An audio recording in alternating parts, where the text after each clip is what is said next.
So today, Shed Brothers are getting going again, still going. Sparky's coming to fit up some wires. Digger Man's coming to dig a trench to run the wire across the road. Also, we need to go and collect a new toy, which Dad bought at a farm sale a couple of days ago. Got a wee party of cows following me this morning. Morning, Holly! So I'm just in the field of rape at the moment. Big breakdown. That's it. Wow. That's the drill working there.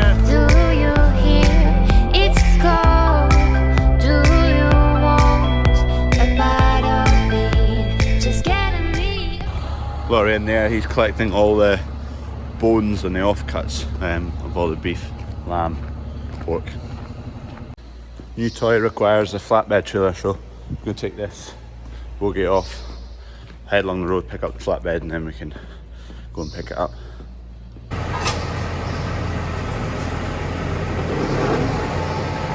Need to grab a pile of straps before I leave. Best not forget. I have done that before. We're off to collect a new toy. That block gets hit every single day by cars going around that corner. That's the flatbed there, but I'm going to swap to Kevin's tractor. He's in Dunk's tractor today. Dunk's off, and the reason I'm doing that is because that's 50k. This tractor's only 40k and it sometimes only goes 37. One, it'll be quicker, and two, it'll be a good bit safer. When you've got lorries coming up behind you, that kind of 10-13k of difference is quite a lot. New present is behind us. Have a guess, can you see that? You'll see it in about 10 seconds when I get home.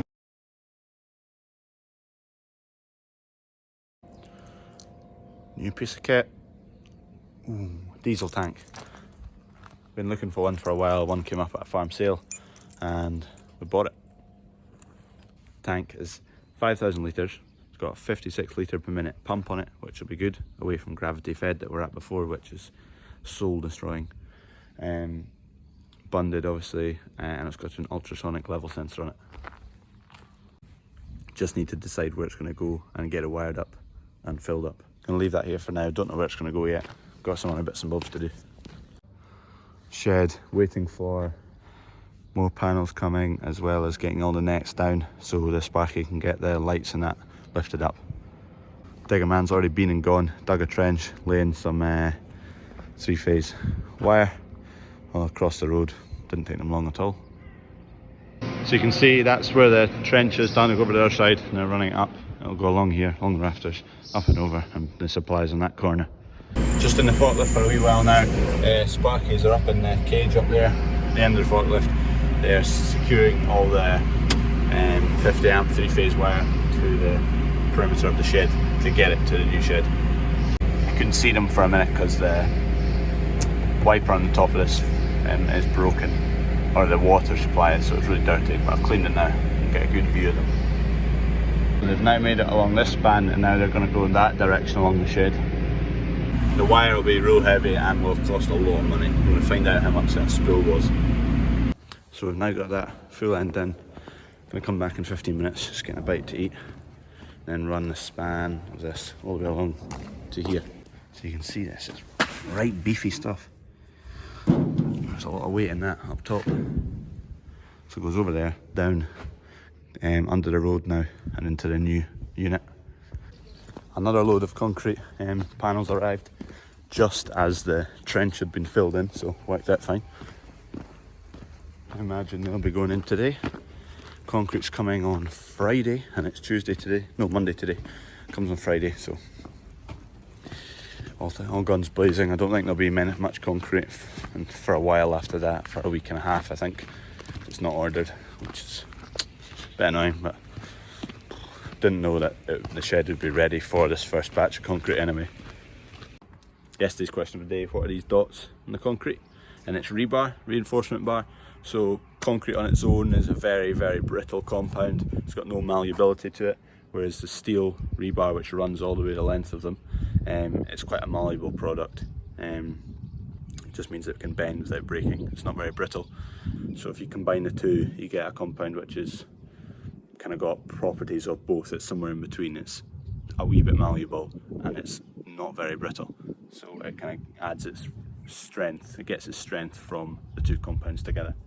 If you didn't have that, it'd crack. Water tank there's filling up. Kevin's spraying today because Dunk's off. He's on his holidays.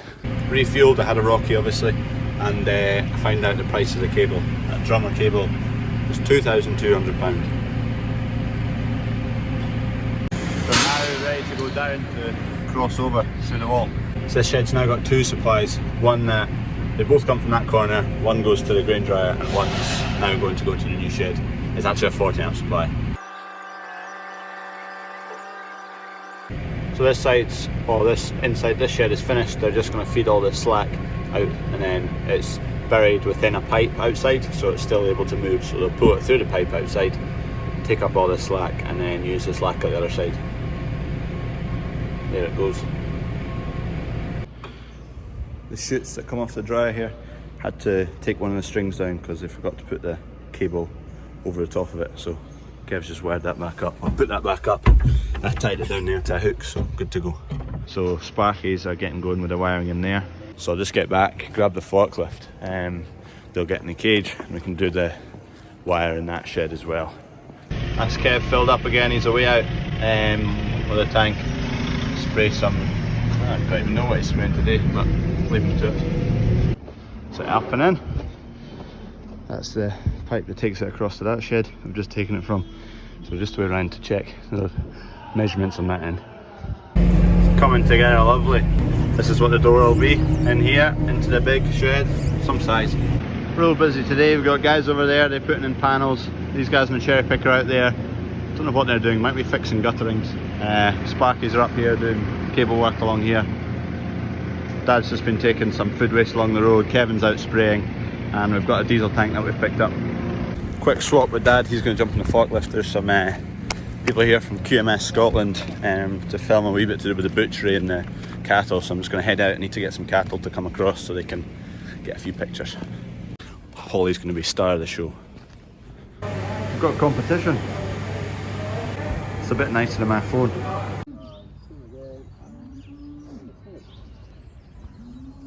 Promo shoot finished, my cattle are famous. Just a QMS, Quality Meat Scotland it's called, doing some kind of promotional things to encourage younger generation into butchery, because there's not a lot of young butchers around at the moment. So a few shots of the cattle. Holly was front and centre getting her picture taken. They've been there since 9 this morning and it's about 2 just now, and they'll probably end up with about 20 seconds of footage. And then I've got my wee phone making 10-minute video a day.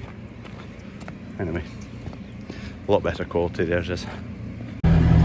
So that's the full 40 amp wiring in and done. A few wee bits just to cable tie in and fill in the holes.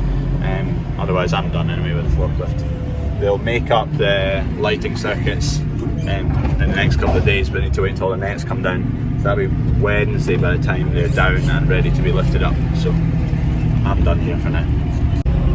We have got, I think it's a Scottish agronomy like trials results meeting type thing. I'm not sure, Dad's just let me know. So hopefully we'll have time to get to that. It starts at 3 and it's half an hour, 40 minutes away. So see if we get to that. Scottish agronomy, that's where we can do all our agronomy work through, and they do a lot of trials.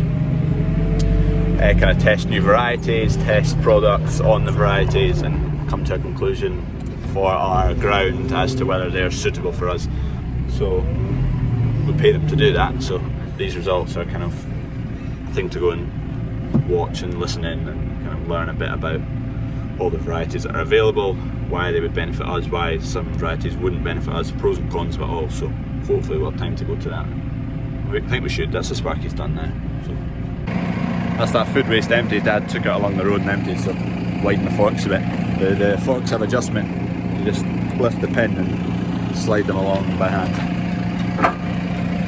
and put the pin back in, so you can lift anything of different widths. Today's question of the day, which I think is very easy, but it might not be. What's this? Bit of a round trip round Fife, 5-hour round trip. Carrots, cauliflowers, broccoli, and some trials, some Scottish agronomy trials. We've got a couple of pictures, I'll show you them now, of the trial. So the blocks that you can see there, effectively they're a range of different crops. So there's big blocks of, let's call it winter wheat, and a block of winter wheat is then subdivided into, I can't remember how many, there's probably 500 to 1,000 different plots of wheat on this trial that we're at here today. And those plots are showing different variations of chemical use, of variety, of rate of chemical application, timings of application, and it basically just gives you an overview of what is the most and least effective, how it's going to benefit us as a farm, how we can use that information. And it's not all the same for everyone. The likes of another guy who was in our group today, he was looking for a variety that's not going to be growing so high, because he puts a lot of hen pen, which encourages a lot of fertility and a plant to grow quite high, and he would then get, his crop would then fall over if it rained a lot. So we were looking at completely different varieties to what he was looking at, and it all just kind of, it's relative to the consumer, which is us, and the land type you're farming, the conditions you're farming in, and everyone's different. So it is all very interesting. I'm still trying to get my head wrapped around it. There's a lot of different aspects to it, but I'll get there eventually. Actually, I probably will never get there eventually because it changes every year. One year, one variety can be top notch, the best of gear, and then next year, no, don't grow that variety, it's prone to disease now. Anyway, day's done, we left at 2 o'clock, it's about 7:30 now. Kev's finished spraying for the day obviously. More egg boxes just came in, taking the carrots off of the trailer, collies and broccoli are into the chiller that we use for the shop. Oh, don't forget to like and subscribe. There's like 60% of you that aren't subscribed, so subscribe.